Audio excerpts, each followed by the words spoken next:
Welcome to the FS Partners 4-hour session, Getting the Most Out of Your Nitrogen in 2022. Specifically, we're going to break down how can we use the 4 Rs to make our nitrogen management decisions in this year's corn crop. So a bit of an intro here. My name is Megan Yoy. I work out of our Mitchell and Ayr location. I'm joined here with my two colleagues, Josh Lombard and Allison Gothen. Josh up in the north in Elmvale, Drayton, and Alliston, and Allie down in the south. She's out of our Ayr location with me, as well as in Delhi. And the three of us, along with our manager, Nicole Penny, make up the Precision Agronomy team for FS Partners. So we get involved in anything from satellite imagery, anything field variability, mapping. We head up our scouting program and the 4R retailer program. So this is a map here of all of our FS Partners locations, whether they be agronomy or grain. And of these, we have 5 agronomy locations that have this 4R retailer designation, those being Elmvale, Drayton, Mitchell, Ayr, and Delhi. So I'm going to pass you off to Allie. She's going to chat a bit more on that 4R retailer program. Thank you, Megan. Hi, everyone. I'm Allie. The 4R Initiative is a program developed to encourage growers to think of all the important aspects of nutrient applications when they are planning for them, using the right fertilizer source at the right rate and the right place at the right time. Considering all these aspects will ensure you're getting optimum crop nutrition. Today, we are going to talk to you about how the 4Rs relates to planning for your nitrogen in your 2022 corn crop. The first R we will go over is right time in splitting your nitrogen. We like to see people splitting their nitrogen to reduce nitrogen losses. The goal is to sync the application timing with the time the corn needs it most. I'm sure everyone here has seen this graph before. What this graph is showing you is when the most rapid uptake in most nitrogen is used within the corn crop. And as you can see from this graph, that V6 to that V12 stage is when that rapid uptake occurs. And applied closer to the maximum crop use is less likely to be lost and more likely to be taken up by the crop and potentially available to support kernel set at flowering and late season grain development. The amount of nitrogen you need up front depends when you're going to come back in and split that nitrogen application. If you're going to come back in and side dress your nitrogen at the 3 to 5 leaf stage, then you can get away with putting only 40 to 60 pounds of nitrogen up front. If you're going to come back in and top dress at the 6 to 12 leaf stage, then you'll need a bit more nitrogen up front, around that 80 to 100 pounds. Options for putting more nitrogen down up front are in your 2x2. Safe rate for that is 35 to 45 pounds of nitrogen, depending on the product you're using. You can also put some nitrogen down in a strip till, or you can broadcast the nitrogen with your P&K blend. And an option that a lot of guys use as well is putting nitrogen down with your herbicide and using the 28% as the carrier. Again, the later application and the importance of this is to try and coincide with the rapid nitrogen uptake in the corn crop. We at FS have data to back this up. We have been doing nitrogen as a system minefield trials at FS for the past 6 years now. We've compared the standard being all of your nitrogen up front in a one-pass system compared to it being a split application where you're putting half of your nitrogen up front and the remainder of your nitrogen in season as a top dress at that V6 to V12 stage. As you can see here at these results, in the 2021 growing season, our standard application of doing one pass, all of your nitrogen up front, the corn yielded 190 bushels per acre. Versus when we split the nitrogen, putting half up front and half at that V6 to V12 stage, our corn yielded 204 bushels per acre. This is a 13 bushel increase per acre. Down here, the 6-year average also shows a 7 bushel per acre difference, which is still a very positive outcome from splitting your nitrogen. The use of a split application nitrogen system gives growers also that opportunity to adjust their nitrogen rates based on what conditions the crop has experienced up to the time the application is being applied. So in 2021, it looks like a really good growing season with lots of moisture compared to a usual year. So maxing out that nitrogen would have been ideal to push that yield potential. Whereas if we would have put all of our nitrogen down up front, we would have based that nitrogen rate off of an average, and that would have affected our overall yield potential for the 2021 growing season. I'll pass it now off to Megan to talk about the right source. Okay, right source. So when we're thinking about our nitrogen source you're going to use for your corn crop, there are quite a few factors to consider. Some being time, economics, equipment available in season. But for your early application, you're going to consider what's the source I can use to limit my passes through the field. There's lots going on at that time of year. So you might choose UAN because it's liquid and you can use it as a carrier with your herbicide. You might choose a dry mix of nitrogen containing fertilizers such as microessentials or ammonium sulfate. You can put those down with the planter or in a strip till machine, or you might use a combination of these sources. No matter what source you use, make sure you're referring to a chart like this from a MAFRA to make sure you're following safe rates, especially if you're concentrating the fertilizer in a band or a strip. Next thing we're going to consider for source is the law of the minimum and Mulder's chart of interactions. Without getting too deep into this, because it's a deep subject, where we can, we need to make sure we're applying nitrogen sources that also address other potential yield limiting nutrients. So examples, ammonium sulfate as a sulfur source, microessentials as a phosphate, sulfur, and zinc source. And if nutrients such as these are limiting, our yields will be depressed no matter how much nitrogen we're putting on.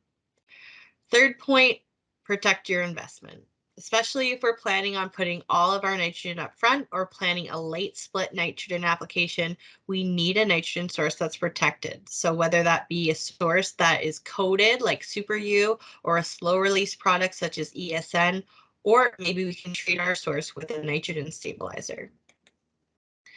So on nitrogen stabilizers, super effective, versatile products, and we need to consider putting them on our early nitrogen products, but also in our split nitrogen application. So we're going to talk about late nitrogen now, and the right source at split nitrogen timing is a protected one.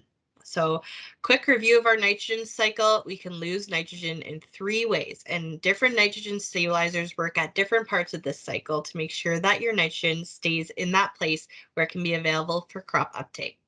So our first source of loss, volatilization, right here, where our urea containing fertilizers are left on top of the ground, or maybe they're not worked in very deeply. In these cases, the hydrolysis reaction causes a localized high pH and a drive to the ammonia form of nitrogen, which gets lost as gas. So urease inhibitors like Anvol here, and actually Tribune as well is a urease inhibitor. Those basically inhibit the enzyme responsible for this hydrolysis process, which is called urease, allowing your nitrogen a chance to get into the ground with a rain. So that's our first point of loss. Our second 2 points of loss are denitrification and leaching. And you can see for both of these losses, it has to be in the nitrate form to be lost that way. So leaching is when you get a big rain and the water leaches the nitrates down into the profile below the root zone so it can't reach it, whereas denitrification is when your ground is saturated with water and we're losing that nitrogen because it's being converted into a gaseous form and lost that way.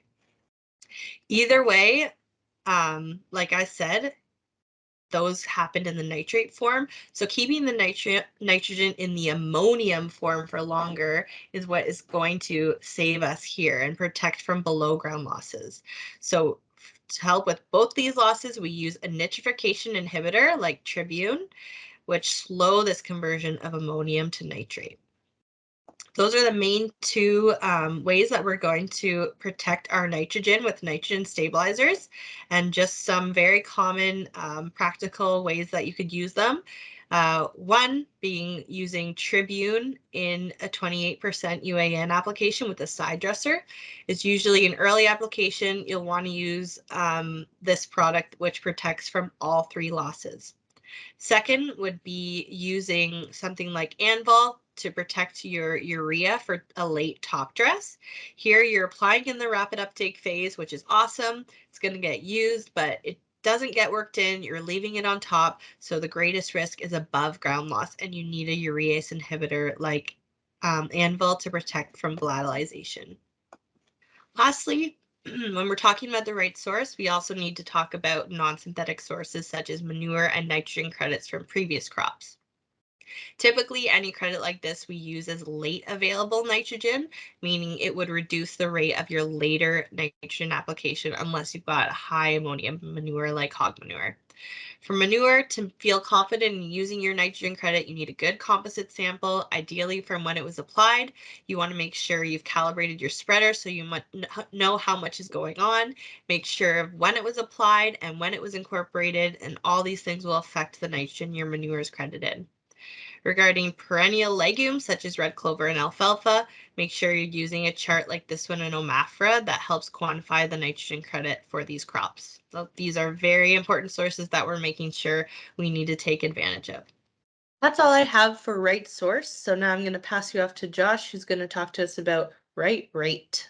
The right rate we strive to apply is the MERN, or the maximum economic rate of nitrogen. The MERN rate provides the biggest bang for your N fertilizer buck, as it provides the highest marginal profit per unit N. The graph on the right shows a simplistic representation of MERN. As you increase the rate of your nitrogen fertilizer input, so as you move along the x-axis, your corn yield will increase until a plateau is reached.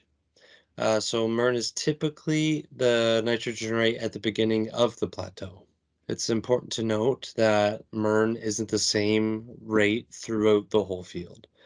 So that optimal rate of N will vary throughout the field depending on a range of factors. Topography, for example, has a strong influence on MERN.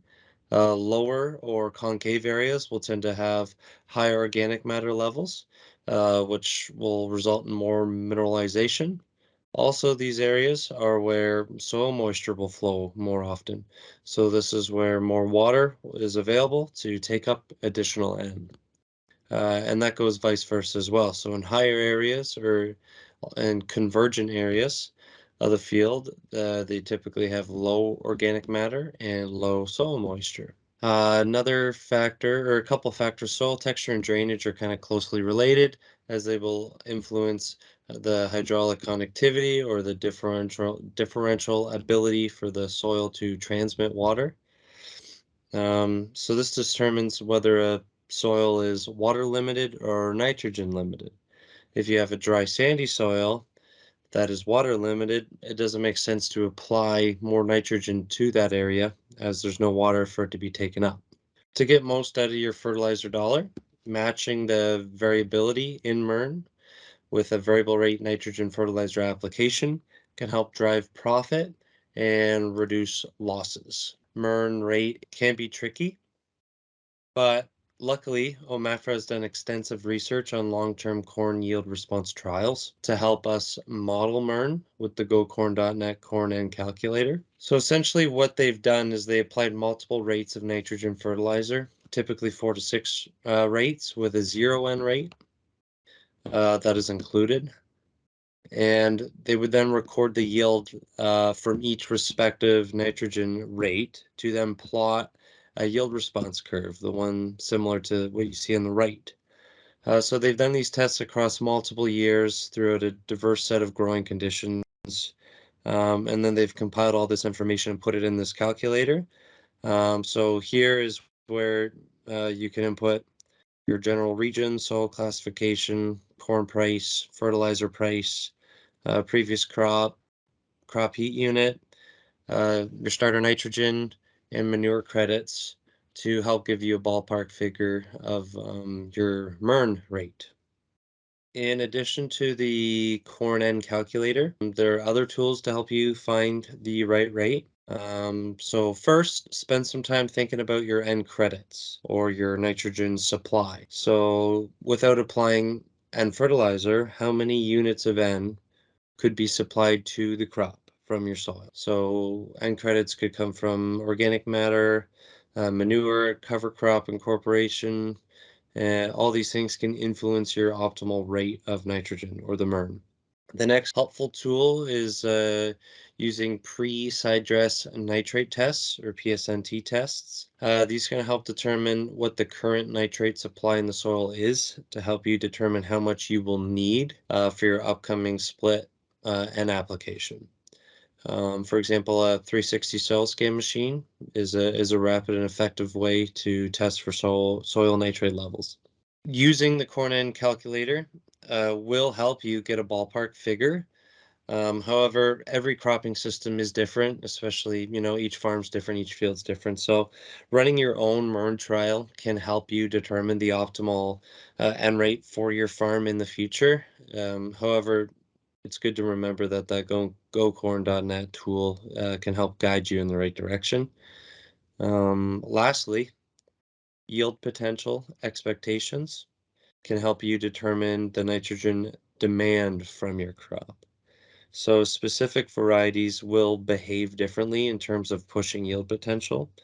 Also, the rate can be based on if it's a wet or dry year. So if you're doing a split application, you can base your second application off, how the spring was, if it was a dry spring or a wet spring, and that helps spread your risk there as well. And the other important thing going off that is rainfall from V7 to VT tasseling has been found to be highly correlated to MERN. So it is a good characterization of your yield potential, which is a helpful tool as well. Now that we know about the right rate, and we know that the right rate can be spatially variable within a field, how do we find it to apply nitrogen to where it's needed? So the first important or helpful tool is yield data. Yield data can help you evaluate yield trends throughout the field. So what areas are consistently low yielding, what areas are consistently high yielding, and what areas are flexible or, can either be high yielding or low yielding depending on the year. Yield data can help you create zones from these patterns and help define your next nitrogen application. Satellite imagery alone could be used in season to quantify canopy biomass variability to help find which areas are lush and green and which areas are, yellow and thin. This can help direct your attention to these areas to see if they could benefit from additional N or if they're water stressed. So you don't need to apply additional N because it won't be used. Lastly, soil test data can help determine what native N supply is in your soil from your organic matter mineralization and essentially what your current nitrate levels are, as I said before. So the soil test data can be visualized and mapped to help guide your variable rate prescription as well. Finally, to summarize, utilize your data sources to create variable rate prescriptions, match your application rate with the crop's demand, and fertilizer is expensive, so don't waste it. Make sure it goes towards yield. Thank you.